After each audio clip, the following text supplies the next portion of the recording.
Welcome back to our Halloween edition this time of Keeping BZ. I decided I'm going to go try out Alien vs. Predator 2 from, I believe, 2001.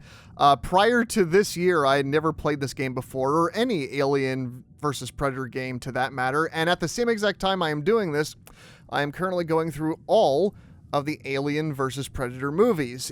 I'm going in a by year release, so if you're keeping track, the last movie I watched was Alien vs. Predator, ironically enough.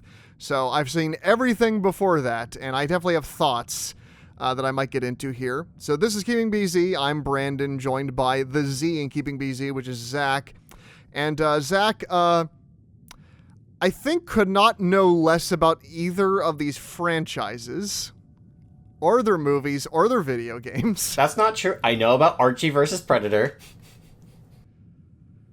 That is true. I knew that crossover existed, but Zach might actually know more than me because he always knows random info about a obscure part of a franchise, but not actually the franchise itself. YouTubers talk about weird shit, and I watch too much YouTube. That's fine. So, we, of course, just like the prior Alien vs. Predator game that came out the previous year, made by a different developer, this one has a Marine campaign, a Predator campaign, and an Alien campaign. And I had Zach off mic decide which one we're going to do. We're going to do the Alien campaign, and those of you that know this game, that's probably the best choice since this is probably the most iconic xenomorph campaign in any Alien vs. Predator video game. Why is it so iconic, Zach? Well, it'll become fairly evident when we get into this. So yeah, we're going to start from the first level. Let's just go easy so that way this isn't as much of a pain in the ass to record and play. So Zach, similar to other games we've played, each of the campaigns are part of an interconnected story. So while they don't tell the same story, they do ultimately connect to the same events, and you'll kind of pass by similar areas as other characters you play as, and you'll kind of sometimes come in contact with them. Also like Sonic Adventure. I tried to avoid making comparisons to Sonic Adventure because, of course, that's the first example that came to my mind, but thank you for doing that. No problem, I did it for you. Okay, we should probably just do that game at some point for one of these because we talk about it so much, more so than Sonic Adventure 2. Honestly, Sonic Adventure was the first one that came to mind. I know there are definitely other games that do it, just whenever I think about that setup, Sonic Adventure comes to mind first. It would be pretty funny if, it worked like Sonic Adventure, where the characters have different dialogue depending on what campaign you're playing. So, in one campaign, the Xenomorphs just talk for some reason.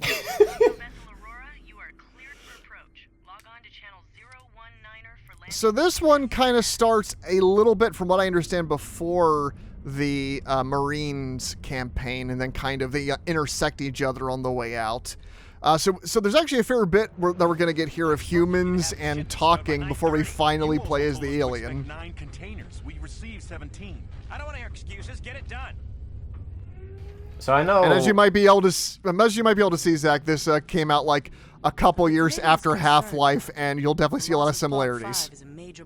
Setbacks are to be expected.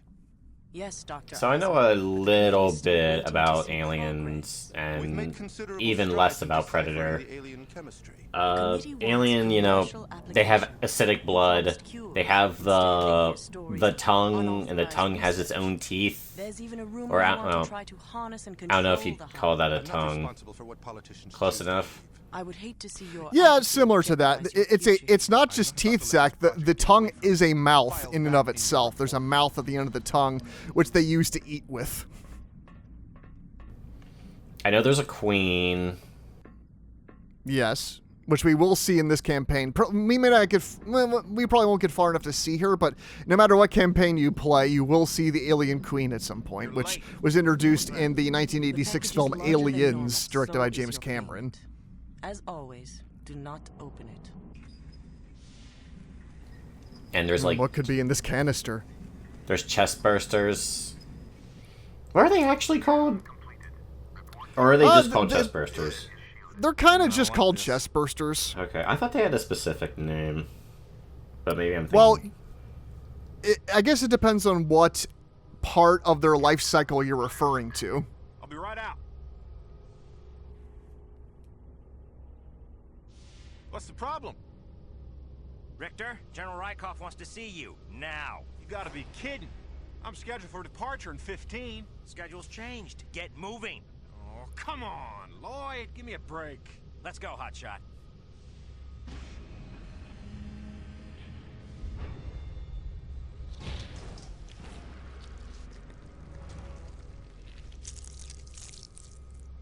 Warning. Contaminant detected in cargo hold. So, I thought you would Zach, be like an actual alien. You're starting off as the No. face hugger. Face hugger was what I was thinking of. Yes. So the cycle goes, Zach, face hugger, chest burster, and then the alien full size, which is called a drone. Ah, okay. And so, why is the alien campaign in this particular game so iconic? Well, because you don't start off as a xenomorph. We're going to play through every part of the xenomorph's life cycle in this campaign. Sir.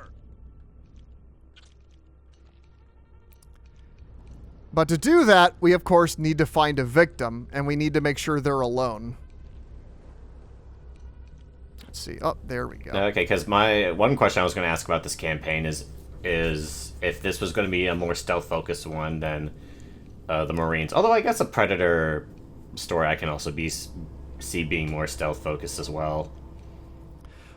Yeah, I would say so. I haven't played the Predator one yet. That's the only one I haven't got to. But essentially, yes and no. The early stages of this campaign, yes, are very much stealth. It's very much trying your best to navigate your way around the human enemies as you make your way around. And then once you get into the xenomorph form, it's like a give and take. The xenomorph is a glass cannon. He will die super fast, but if you get in contact with human enemies, you rip them to shreds in seconds. Somebody hacked the system, I'm serious. Just dropped it already. I'm talking about permanent changes to the database. Duty rosters, inventory, specimen samples, all kinds of stuff. Did you check the log? No record. I like the idea of this alien just eavesdropping on these people because they care about the story. What do you have against Yeah, I mean, the thing I do appreciate about this campaign is it's not like the xenomorph is opening doors. If there's a door closed, the xenomorph doesn't know how to open a door, so you always have to find another way around. So of course, there's always a conveniently placed air vent no matter where you go. Someone's been messing with the system. Yeah, and my point is, it's better if someone else makes the report. Why get involved? Did it happen on your shift? Okay, we go around here. There we go. Climb over whatever this is. Looks like a missile. You going on duty? Yeah. Hold up a sec. Let me grab my coat.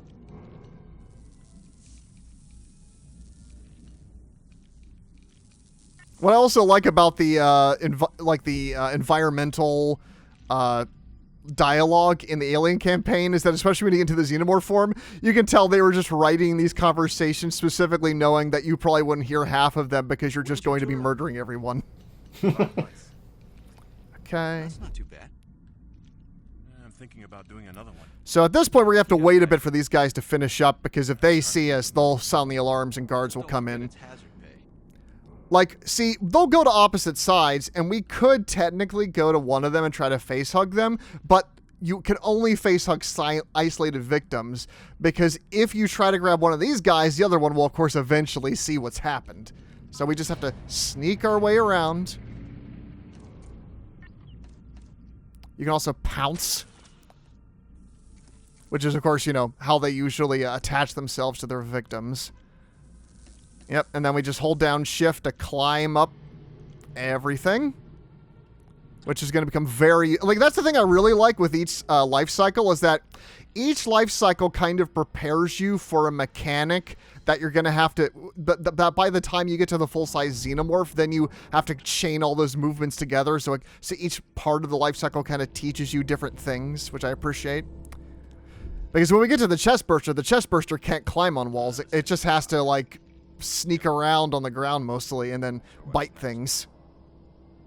We should probably check up on the motion tracker out by vehicle maintenance. Stark fixed that this morning. Did he? All right, then I guess we can start inspecting the lifts down on sublevel 2. Oh, man. Beats unclogging chem toilets. Okay, now they're on the move, so I could probably squeeze through that door. Heads up. Uh-oh. Do they see me?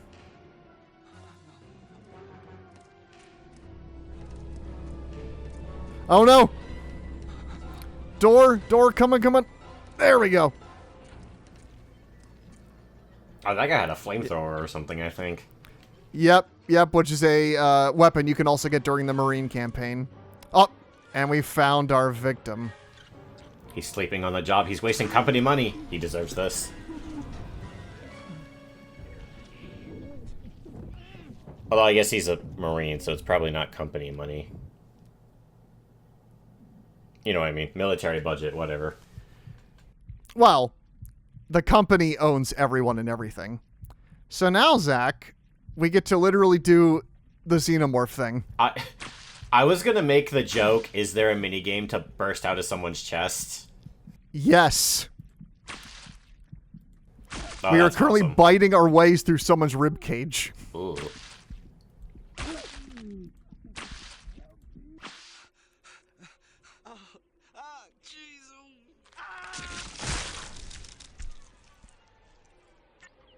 And now, we're a chest burster, so we can't climb any walls.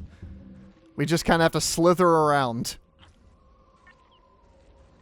And yes, this is where stealth really is like the focus. We're going to go down these long kind of, I don't think this is a city, just some sort of facility, like these long hallways to try to get past all these thugs.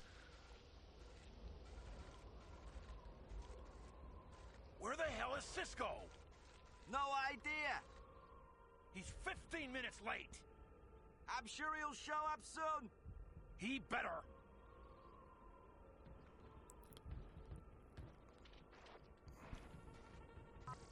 Okay.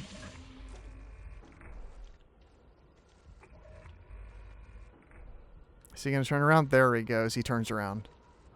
And then we can sneak over here.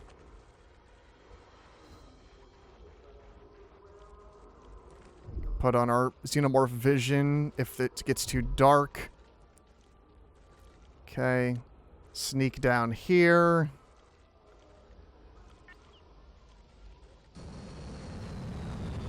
Okay, I was actually going to ask if there was a specific thing you had to do, or if it's just like reach a part of the level and then you become a drone. But no, it's eat.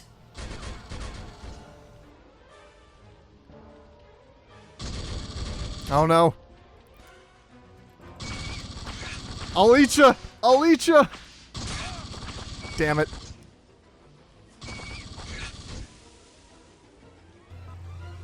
Oh no, they all know I'm around. Oh.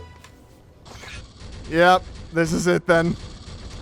Unless I can make it. I can make it, Zach! Just gotta keep running. Oh my gosh, are you about to make it? Gotta make it out of there.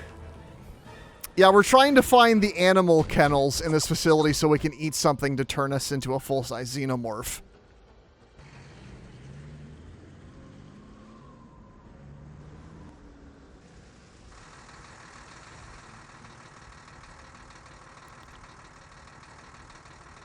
Oh boy, they're still looking.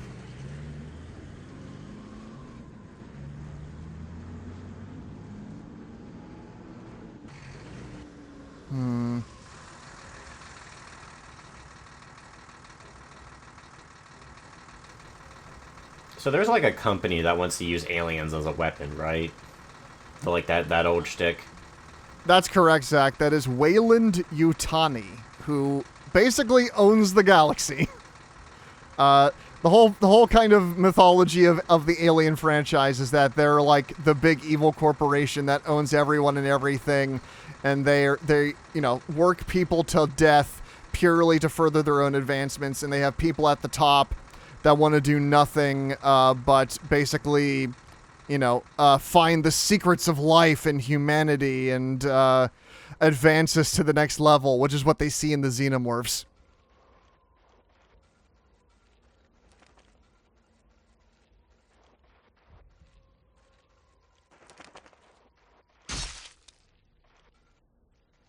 Okay. So keep making our way up.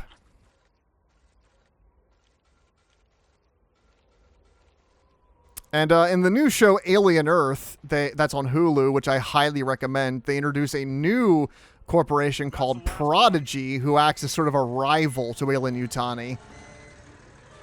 And there's a lot of just fun back and forth of these two evil corporations trying to get the thing that'll destroy the world. 15 containers. The whole time I've been at this dump, we've been rationing. All right, and here we go. And here's the animal kennels. We made it. Because I had to run past all those guards, this went a lot faster than it did for me originally. Okay. Yep. Now we just got to find, a way in.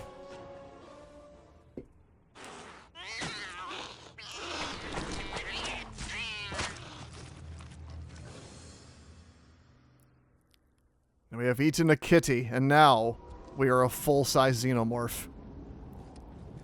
What the hell is that? Let's get out of here. Just a second.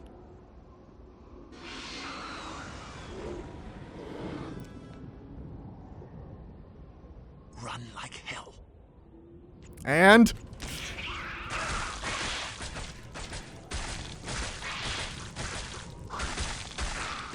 now we're a xenomorph. That's the skin we left behind when we, evolved to the next level.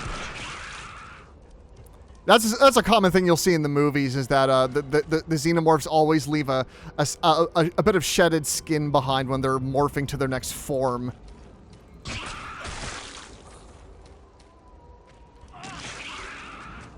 So basically that pounce I do makes people just explode. The problem with that is that eating people is also how we regain our health. So making them explode takes them out fast, but also means you won't regain any health from them. But for example, if this body still has parts left, we can feed to get some health back.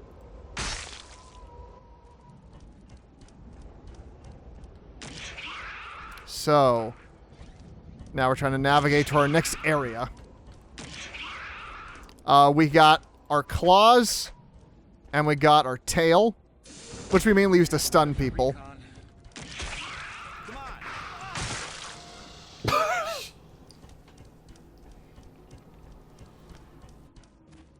Yeah, honestly, Zach, this campaign is really fun. And it's also short, so it feels just right when it ends. Can the alien climb on walls? Yeah. Oh yeah. The xenomorph can do anything that the other versions of itself can. So it can climb on walls. It can, it can do the bite and all that we saw with the chest burster. But yeah, so we can climb on walls. I'm just trying to figure out an opportunity to use it more effectively once we get deeper into the facility. Oh. I've got to get back to work. Oh, where'd you guys come from?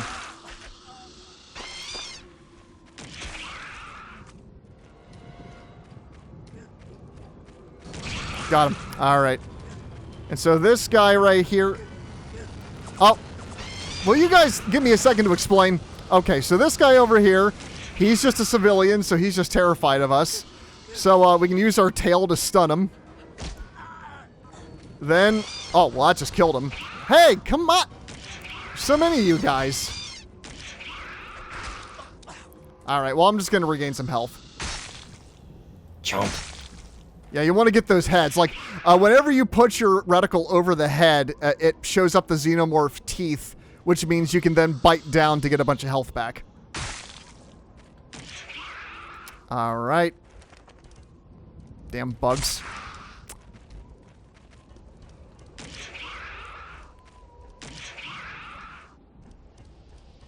Thank God somebody crashed this truck in here so we can get in.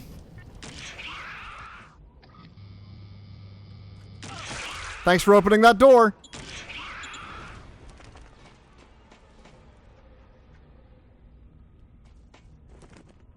Why would they be keeping these bugs? In case they would lead to human evolution. Or something. I don't know. I don't know the lore. And if you just, you know, take a minute to just slice people up, that also gets you back some health, just not a lot. Let's see. Yep, more bugs. One time in the Marine campaign, I looked in one of these cages and saw, like, a monkey. Is that you, Stone? Oh, God.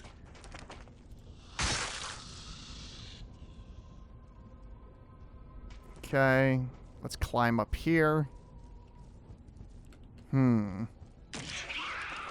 There we go. Wow, you got a complete shipment for a change. In the morning, I want you to prep the new host. Sure thing. You gonna start with the monkeys or dogs? Monkeys. All right, I'll do them first. Those poor monkeys. Not on my watch. I'm a morally kind xenomorph, so I'm going to murder you for those monkeys. No. Protect the monkeys, and then you can also eat the monkey. Okay. Where to next? Anything above? Oh! Hey!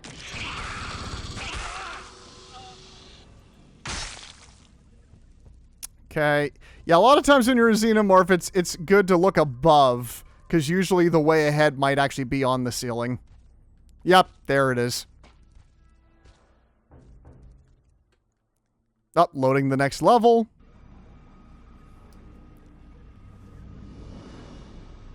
Commander, What is it? we've got a problem. Seen Pete around? He hasn't reported in.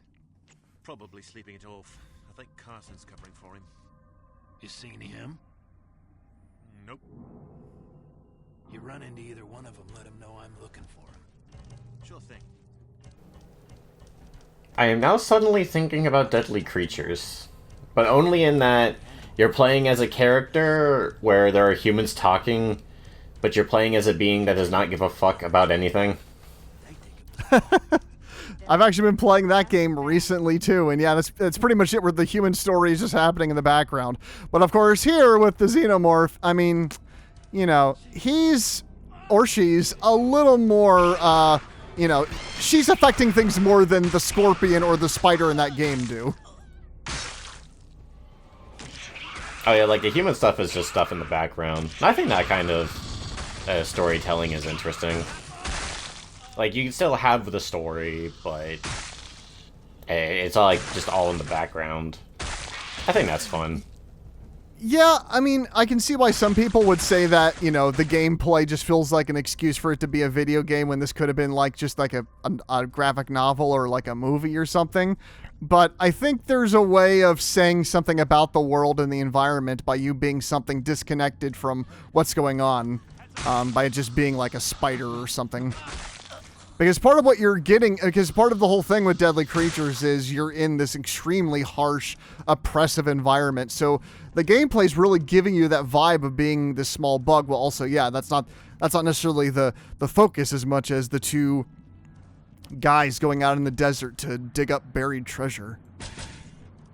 Now, where do I need to go to next? Aha, there we go.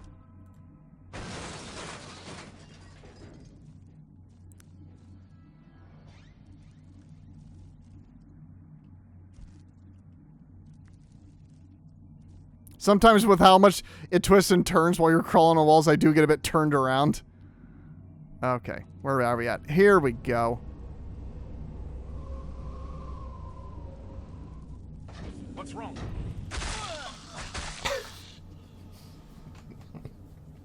The timing of that was so good. What's wrong? Slash. Alright, let's get some more health. Okay, I think I'm already at full health. Yep. Okay. Oh, a scientist. No more science.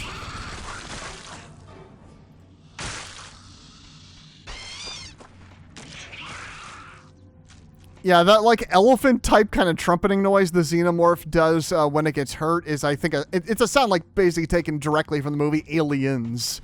Because for whatever reason, they make that noise a lot in that movie.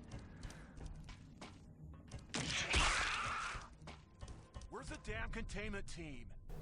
They're not responding. Yeah, Aliens is one I do actually kind of have some interest in watching, but I feel like I would watch Alien first, but it's gonna be spooky. Not sure yet. Whoever got to him ripped out his Yeah, I mean, Aliens is probably more your type of vibe, Zach, because it is more of an action movie. There's definitely horror elements in Aliens, to be sure, but it's definitely more like, you know, buff Marine dudes, you know, talking about tango and shooting stuff. Let's release some of our buddies. But I would recommend watching Alien just because a lot of Aliens is literally like a full response and sequel to Alien in terms of characters and context. There's a big time gap between the two movies, but it involves them going back to the same planet and seeing what's changed. So I do recommend seeing Alien first. You'll be surprised, Zach. It may not be as spooky as I think you're expecting it to be. It's definitely both Alien and Aliens are tense movies, but by modern standards, I don't know if you necessarily call them horror. I think you're underestimating how easily I get terrified by things. I'll hold your hand, Zach. I promise. Okay, that'll help.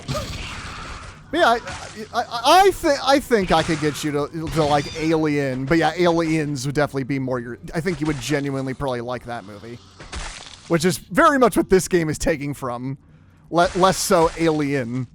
And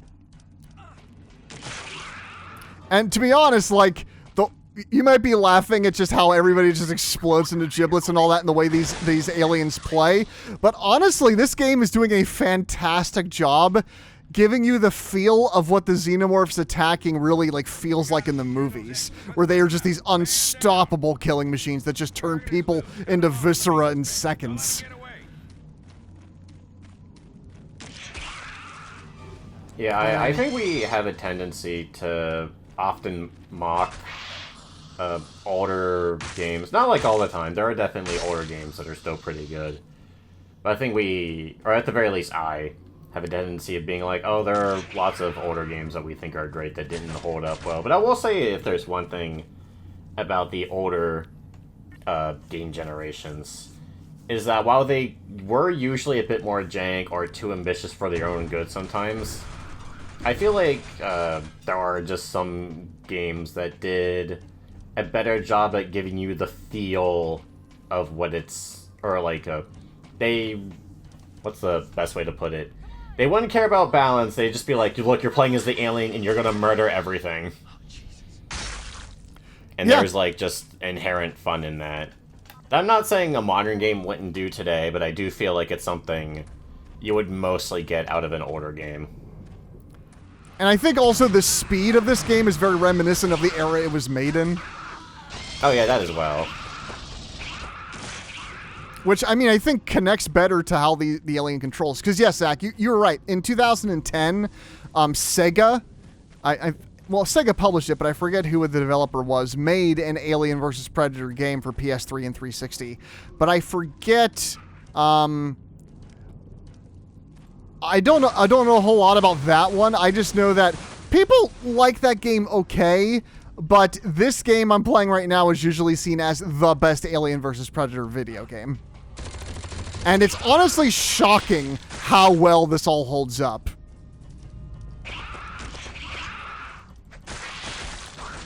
It just feels good. The difficulty honestly feels balanced. I was, of course, playing... This is on easy. I was playing the campaign earlier today on normal. But I always felt like the right blend of, like, forgiveness, where it's still, like, quite tough because of your xenomorph being a glass cannon. But the give and take and the balance felt just right. Where I felt like I definitely messed up when I died. But when you succeed, the enemies just literally don't stand any chance. They just disappear almost entirely. Alright, this was the place earlier today where I was like, where am I supposed to go? Don't go over there. It's usually like an air vent or something, and I thought it would be this little section up here on the wall. Yeah, that's what I was thinking too. Let's go on the ceiling. What could be around here? It looks like it just takes you to the other side of the same room. I guess so. So we're looking for a breakable area or a vent of some sort. If only you were as smart as those Jurassic Park raptors in The Critic. That's true, that's true. I don't know how to open that door or punch in that code. And then there plan it a is. double life and... Oh, there you go. Yep, that's all I needed. And to the next level. Should we notify Rykov? Sure. If you want to lose your bonus and get transferred to Parade. Although I was talking about Alien being too spooky earlier, but then I do remember that I really do love The Thing now. Yeah, I mean, it's not exactly, I think, out of the realm to say that Thing could have been inspired by Alien. Alien came out in '79, and it's also about people stuck on a spaceship, trapped together with an extraterrestrial creature that they don't understand. And just like with Thing, Alien, the original, has awesome special effects.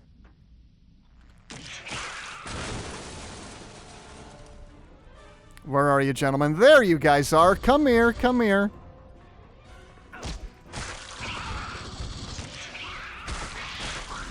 That does remind me of one of the... I used to be subscribed to Game Informer back in my teen years. Same. And I don't have it anymore, but one of the magazines I used to have, I think one of the first ones I got, was, in fact, for Aliens Colonial Marines. That was on the cover. And I remember reading about that game and everything that it was originally going to be. And it turned out not to be any of that at all.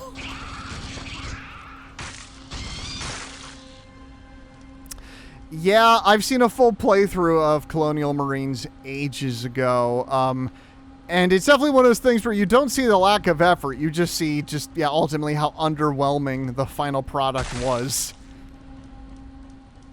A lot of Alien fans were excited about it because it was finally going to solve Alien 3 having a gigantic plot hole, which it does. When you watch the movie itself, Alien 3, fairly later into it, you'll begin to realize, oh, this movie actually makes no fucking sense, like, at all.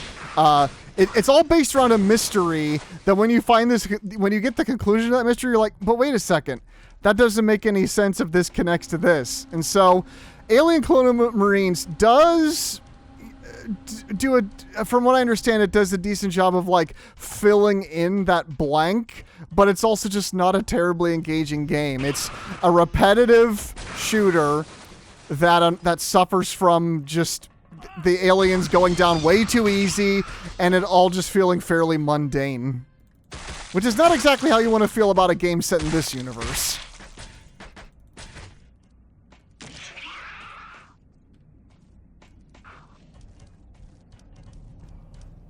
I remember that game also had, maybe not entirely like its own plot hole, because they kind of like lampshaded, but it's something about like there's some spaceship that's over a planet and it shouldn't be, and a character points it out, and then the general just tells him to shut up. Wait, what was that from? No, that's from Aliens Colonial Marines. Oh, I see. And like, I don't remember all the details, but it is something like,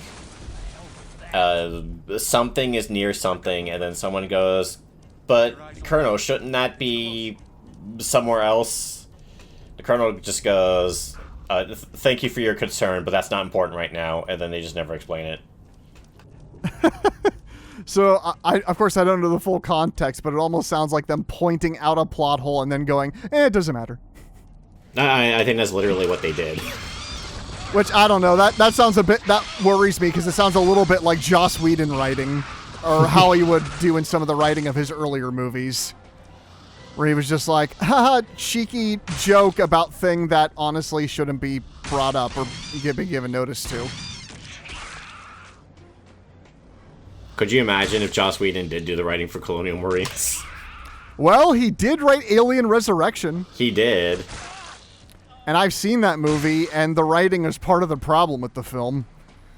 Of course, Joss will tell you, and I'm sure Joss Whedon's fans that still exist will tell you that, you see, it was all the fault of the people working on the movie. They just misinterpreted his script, and the way they delivered the lines wasn't the way the lines were supposed to be delivered. And I don't know, man. Watching the movie, I just don't think the lines were all that great. I don't really... Like when Clone Ripley says, "Who do I have to fuck to get off this boat?" I did not go, "Ha ha ha! What a fun, what a great line." I'm more just like, "Where the hell did that come from?" Yeah, I don't think the line delivery changes that line at all. I mean, like, no. There are, of course, some lines that require the right delivery. Of course, you know. I mean, that's just how acting is. You got to deliver the lines in the right way. But there are just some lines where you just go, I don't know what I'm supposed to do with this. Right. How far are we in so far, Zach? Sector 4. Nearly 40 minutes already. Oh, geez. About okay. 36. So, I'll try not to be too much longer here. I did want to talk a little bit about, because as I said at the beginning of this video, I have just now seen for the first time the movie Alien vs. Predator. That movie is certainly not able to be compared to most other films in the Alien and Predator franchises. It's very stupid. And I laughed pretty hard when I realized while watching it that it basically has the same plot as 2021's Kong vs. Godzilla.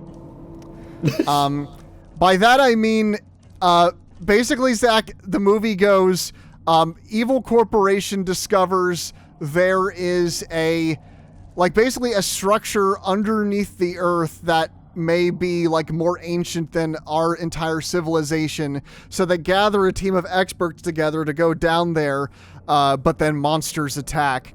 And in Kong vs. Godzilla's case, it's like a hollow earth inside of Earth that acts as originally where Kong came from. And they're trying to get Kong there while being attacked by Godzilla on the way, because Godzilla sees King Kong as the alpha predator, like competition for him. In Alien vs. Predator, there's a pyramid underneath the Arctic that the pyramid is basically the first ever pyramid. It was built by the past civilizations, before the Inca and the Mayan and the Aztec. So they find traces of all of their languages come from this one central pyramid below the Arctic. So they're going there to find the truth of it. And the truth is, Zach, they worshipped the predators. The predators used to visit our civilization, and the predators would be worshipped by us and then use us as sacrifices to implant xenomorphs in us, so that way they can then duel the xenomorphs in sort of ritual combat. So when they go inside of the pyramid, like the exploration team, the pyramid closes up around them, unleashes facehuggers, and a bunch of them get grabbed, and then predators come in to basically do their usual rituals that we get stuck in the middle of. So that's where the actual Alien vs. Predator fighting comes in.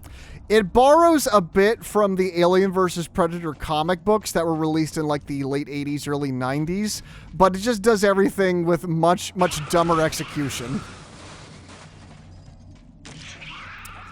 I mean, as long as the predators don't have emoji vision, it's fine. I mean, that's true. It's nothing like that. But, so the Alien vs. Predator movie was written and directed by Paul W.S. Anderson. He directed the very entertaining 1995 Mortal Kombat movie. He was the director, not the writer, but the director of the excellent sci-fi horror film Event Horizon.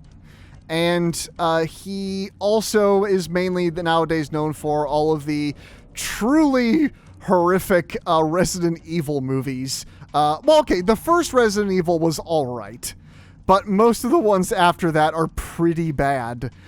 So I wasn't sure quite what to expect going into essentially that director doing his take on these kind of beloved horror franchises known for their subtlety and, slow build up and all of that, which, Aliens is definitely more over the top. And it's definitely very over the top. It's very stupid. But really what just annoyed me most about the film was how just kind of underwhelming its characters were. Like, the main character in Alien vs. Predator is supposed to be kind of an allusion to the Japanese politician lady that you have in the comic books, who comes to like this...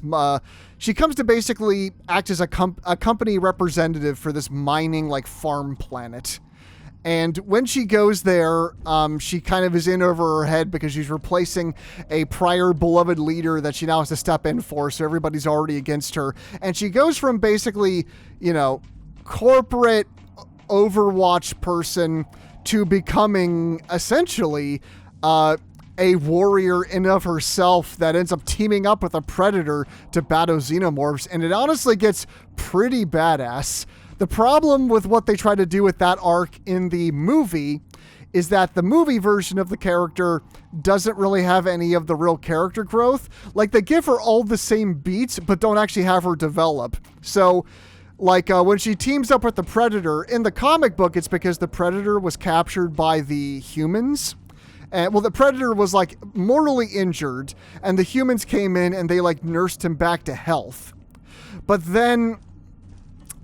he eventually wakes up and then sides with the humans because they healed him, and then he kind of helps out the humans after that. And it kind of makes sense why he would team up with them.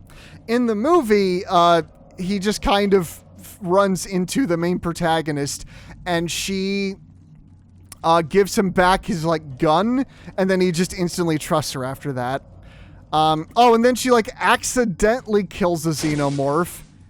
And then he decides, she is a great warrior. We must team up.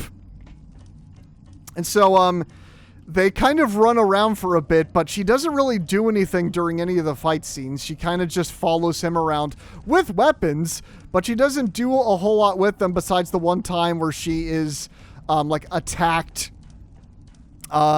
by an enemy that she uses like a shotgun on, but even then her shot was a little lucky. Like, what I'm saying is, she just doesn't feel like she has much agency. Things just kind of happen to her, and the movie treats her like she's this super omega badass lady when she really ultimately doesn't do all that much, and the Predator does everything for her. Yet they still treat her as this person that eventually the Predators come to respect as one of them, and allows them to hunt alongside them. In the comic book, it makes complete sense because they've been given time to develop all this character stuff. In the movie, she just is kind of there, and her actor isn't very good either, because whenever we're getting into scenes where she's supposed to be, like, you know, looking shocked or supposed to be having emotion, you know, like the way that characters do, she kind of just looks fairly, you know, mildly interested or underwhelmed by, you know, like her friends being killed.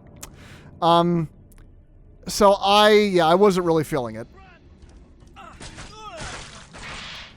I don't think it's a terrible movie, and when they do get to the actual scenes where the aliens are fighting the Predators, they're all right.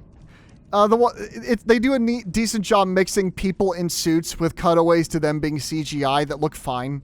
They actually look pretty decent for like 2004. But the overall movie could have been a lot better than it is if it had just stuck closer to the comic and given the characters more time to grow instead of being just 90 minutes long.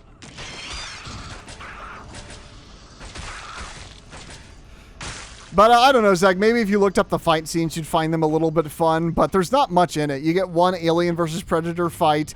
You get a couple more later, but they're pretty short. And then at the end, a big alien queen shows up, and there's like a chase scene that ends with them finally defeating her. But against my better judgment, I am thinking about watching the sequel to Alien vs. Predator, Alien vs. Predator Requiem, which has an Alien Predator hybrid in it. And Zach, if you're wondering, Alien vs. Predator Requiem has the same reputation as Mortal Kombat Annihilation. Oh.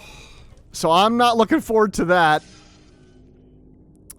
Okay, and actually, we can end this video with me fighting a Predator. Anyway, Zach, go ahead. Fuck Annihilation. That movie is one of the worst movies I have seen. Not the worst, but Annihilation is so terrible. And if it's on par with that, good luck. I've heard it's mostly a problem where a lot of the fight scenes are just in darkness and you can't see what's going on. Which, you know, ruins most fight scenes in any movie. Oh no! Oh no! Alright. I need to find a different hiding space. Basically, Zach, what happened there is that part of the lore of the Predators is that they have these little arm wrists, which is how they, you know, use some of their gadgets. And also, it's connected to their bodies so that when they die, it activates to explode. So Predators always self-destruct when they die.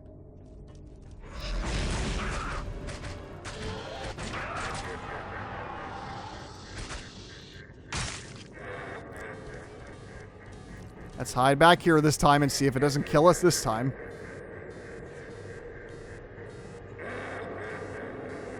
Come on. Come on. Blow up. There we go. And he was nice enough to give us our next location to go. Oh, sweet. All right. But anyway, that's a pretty good showing of Alien vs. Predator 2. I highly recommend this game, and if you do find it online, look for the fan patch made by the fan patch community that basically adds widescreen, fixes massive amounts of glitches in the game, adds back the online multiplayer with fan servers automatically, and overall just makes this work on modern computers. It's an excellent patch, and you'll be shocked how well this 2001 video game still holds up and is a lot of fun. So yeah, definitely check it out. I guess I'll close off, Zach, by saying, not being a horror fan, do you still think you would, as somebody that does like older, like boomer shooter type games, do you think you'd get something out of this? It's going to get out. Notify Rykov. It looks like it'd be fun playing the Alien, and I assume, like, you compare this to Half-Life, so I assume playing as the Marine would still be pretty good, and I would assume the Predator would get some pretty cool tools to work with. I can see myself trying this, just probably not anytime soon. Sure. And yes, the Marine gets a full ton of weapons to use that you can switch between that all feel good. Enemy AI is pretty good. It's not as good as the soldiers in Half-Life 1, but they're pretty tough to go up against, especially when you're facing mobs of xenomorphs that are just belting at you. Those are always terrifying. No, like it overall, I honestly found this more fun to play than playing the original Half-Life, because I honestly, as Half-Life goes on and it gets harder and harder and the campaign is so long, it just kind of feels cheap. Whereas these campaigns, because there's 3 of them, that means they have to, because of development time, they're shorter than the average campaign. So they're quick and easy to run through, and they're a lot of fun because of that, because they don't overstay their welcome. Listen, this is all double redundancy. We have 2 layers of hardware between Zero Current and us. Barring a total software meltdown, we're as safe here as we are inside. What makes you think we're safe inside? Looking at this game reminds me to play more KOTOR. Good for another 1,000 years. Oh, really? Knights of the Republic of all things? Yeah, you should play that game, certainly. What did you do? That wasn't me. That wasn't me. Get inside, now! Yay, and here's where we enter it back into the story. Oh, God. Now with a mob of our friends, because at this point we're trying to go after our queen, which has been captured by the human soldiers. Is that Alan Rickman? I'm not going underground. No. No, they did not get Alan Rickman for this 2001 Alien vs. Predator video game. I don't know why that model makes me think of Alan Rickman. I'm not sure who they got for these voice actors, Zach, but honestly, they're not that bad. They're okay. They're not doing like amazing voice acting. It's 2001, but I think they give enough emotion that they are entertaining, and they do contribute to being like this story does have some decently memorable characters, like the scientist we see there. Anyway, instead of me continuing on to murder a bunch more people, we will stop here. And, let us know if you'd like to see more Alien vs. Predator. Maybe I'd show Zach some of the Marine campaign. And, yeah, happy Halloween. Thanks for joining us for Keeping BZ, and we'll see you next time.